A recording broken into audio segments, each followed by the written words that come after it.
Suddenly ऐसा होता है कि एक फ्लड लाइट टावर बंद होता है, उसके बाद दो, उसके बाद तीन, और अब जब हम बात कर रहे हैं इस वक्त सिर्फ एक फ्लड लाइट टावर जला हुआ है, और वो भी सिर्फ इसलिए जला हुआ है क्योंकि वहां पर क्राउड को भी बता दिया गया है कि अब आपको मैदान छोड़कर जाना पड़ेगा।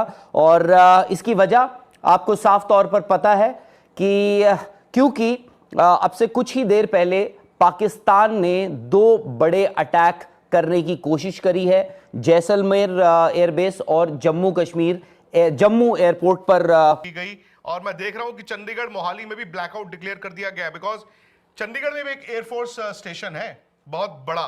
तो अब सवाल यह आ जाता है, टीम तो पहुंच जाएंगी, टीमों को पहुंचना मुश्किल नहीं होगा, because Delhi any which ways को तो संडे दिल्ली में खेलना है, और अगर आपने पंजाब को भेजना है अहमदाबाद, तो आना तो दिल्ली है ना, दिल्ली से तो फ्लाइट लेके आपको अहमदाबाद जाना है। बट आई थिंक आपको थोड़ी सी तफसील थोड़ी देर में स्पोर्ट्स तक पर हम देते रहेंगे, क्योंकि हमें जो एडवांटेज है, जो हमें इस वक्त जो एडवांटेज है वो ये है कि हम इंडिया टुडे ग्रुप, आज तक इंडिया टुडे नेटवर्क पे बैठे हुए हैं, और छोटी छोटी जो बारीक इंफॉर्मेशंस हैं और क्रेडिबल इंफॉर्मेशंस जो हैं वो आपको स्पोर्ट्स तक पर मिलेगी। इसीलिए आप सब्सक्राइब करके रखें, नोटिफिकेशन की घंटी बजा के रखें, because I think these now are extraordinary times. मुझे याद है मैं और राहुल दोनों बैठे हुए थे, इसी स्टूडियो में थे, और 2021 का वो वक्त था जब कोविड की सेकेंड वेव आई थी, और हमने देखा कैसे उस वक्त आधे आईपीएल को रोक दिया गया था। वो वजह डिफरेंट थी। आज वजह जो है वो लड़ाई है, वो इंडिया पाकिस्तान का वॉर है, वो सिक्योरिटी रीजन है।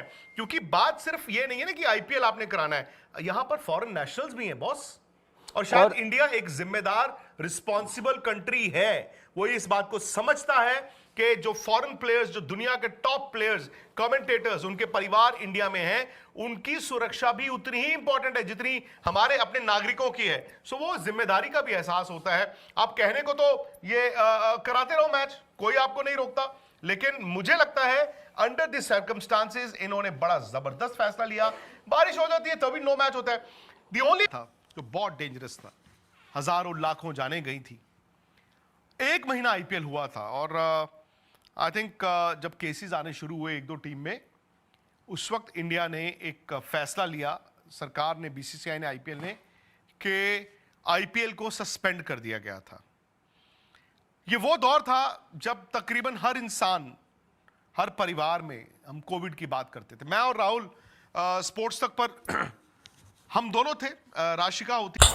पीएसएल सीजन 2025 के अंदर पीएसएल की हिस्ट्री का सबसे बड़ा टोटल बना। पहले पीएसएल का बड़ा टोटल था 262, उस ग्रैंड टोटल को आज तोड़ा है कोटा ग्लैडिएटर ने। कोटा ग्लैडिएटर वो टीम है जो कि हमेशा से अनएक्सपेक्टेड रही है। कभी लगता है कि ये टीम बहुत अच्छा करेगी, उस वक्त ये टीम प्लेऑफ से पहले बाहर हो जाती है, और कभी लगता है कि ये टीम बाहर हो गई है, उस वक्त ये टीम ग्रैंड टोटल बना देती है।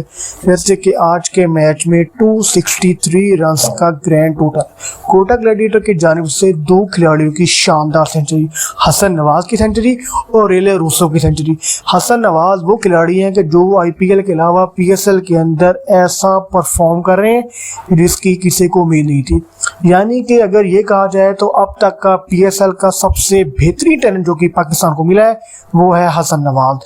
हसन नवाज ने पिछले मैच के अंदर भी, जैसे इतना डिफिकल्ट मैच है इस्लामाबाद के खिलाफ, उसके अंदर अकेले हसन नवाज ने परफॉर्म किया, टीम को जितवाया।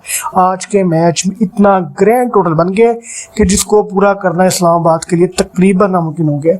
263 रन का टारगेट, वो भी पाकिस्तान की 100 पिचेस के ऊपर, ऐसी पिचेस पे कि जहां पर 200 का टोटल भी बहुत मुश्किल होता है चेस करना।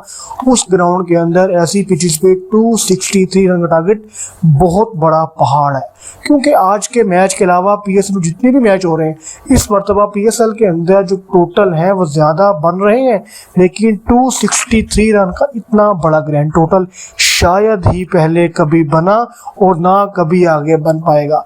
263 रन का टोटल पूरा करने के लिए दो खिलाड़ियों के बैक वक्त एक इनिंग की जानिब से एक टीम से 2 सेंचुरियां, जो कि आज तक पहले कभी भी नहीं हुआ। पीएसएल की हिस्ट्री में पहली मरतबा ऐसा हुआ है कि 20 ओवर के अंदर किसी दो खिलाड़ियों ने इकट्ठी मिलाकर सेंचुरी की हो और टीम का टोटल इतना बड़ा। तो अब सवाल ये आ जाता है, टीम तो पहुंच जाएंगी, टीमों को पहुंचना मुश्किल नहीं होगा, because Delhi any which ways को तो संडे दिल्ली में खेलना है, और अगर आपने पंजाब को भेजना है अहमदाबाद, तो आना तो दिल्ली है ना, दिल्ली से तो फ्लाइट लेके आपको अहमदाबाद जाना है। बट आई थिंक आपको थोड़ी सी तफसील थोड़ी देर में स्पोर्ट्स तक पर हम देते रहेंगे, क्योंकि हमें जो एडवांटेज है, जो हमें इस वक्त जो एडवांटेज है वो ये है कि हम इंडिया टुडे ग्रुप, आज तक इंडिया टुडे नेटवर्क पे बैठे हुए हैं, और छोटी छोटी जो बारीक इंफॉर्मेशन हैं और क्रेडिबल इंफॉर्मेशन जो हैं वो आपको स्पोर्ट्स तक पर मिलेगी। इसीलिए आप सब्सक्राइब करके रखें, नोटिफिकेशन की घंटी बजा के रखें, because I think these now are extraordinary times. मुझे याद है मैं और राहुल दोनों बैठे हुए थे इसी स्टूडियो में थे, और 2021 का वो वक्त था जब कोविड की सेकेंड वेव आई थी, और हमने देखा कैसे उस वक्त आधे आईपीएल को रोक दिया गया था।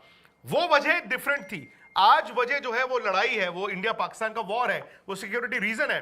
क्योंकि बात सिर्फ ये नहीं है ना कि आईपीएल आपने कराना है, यहां पर फॉरेन नेशनल्स भी हैं बॉस, और शायद इंडिया एक जिम्मेदार रिस्पॉन्सिबल कंट्री है, वो इस बात को समझता है कि जो फॉरेन प्लेयर्स, जो दुनिया के टॉप प्लेयर्स, कमेंटेटर्स, उनके परिवार इंडिया में हैं, उनकी सुरक्षा भी उतनी ही इंपॉर्टेंट है जितनी हमारे अपने नागरिकों की है। सो वो जिम्मेदारी का भी एहसास होता है। आप कहने को तो ये कराते रहो मैच, कोई आपको नहीं रोकता, लेकिन मुझे लगता है अंडर दिस सर्कमस्टांसेस इन्होंने बड़ा जबरदस्त फैसला लिया।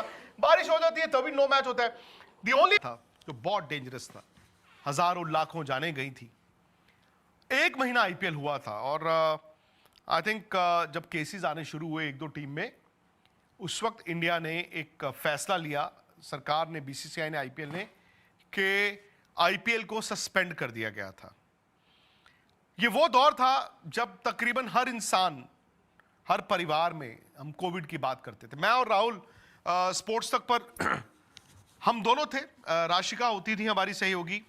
राशिका अकेली थी, सुबह अकेली होती थी, वो सुबह आती थी, और ये उस टाइम की बात है जब स्पोर्ट्स तक आपका गो टू चैनल हुआ करता था, बिकॉज आप भी जानते थे कि यार कहाँ से इंफॉर्मेशन मिलेगी। वो सुबह आती थी अकेली, मॉर्निंग सारा वो करके, उसके बाद दोपहर को मैं और राहुल दोनों आते थे। अनुज शुक्ला तब आ चुके थे, बाकी हमारी सारी टीम को कोविड था। और तब ये कहना गलत नहीं होगा कि आईपीएल जी पर भी अब सवाल है। अच्छा, हाँ, मैं आपको एक बड़ी फिलहाल एक खबर आप लोगों को दे देता हूं। जैसे आपको बताया था कि धर्मशाला और चंडीगढ़ का एयरपोर्ट जो है वो बंद कर दिए गए हैं दोनों।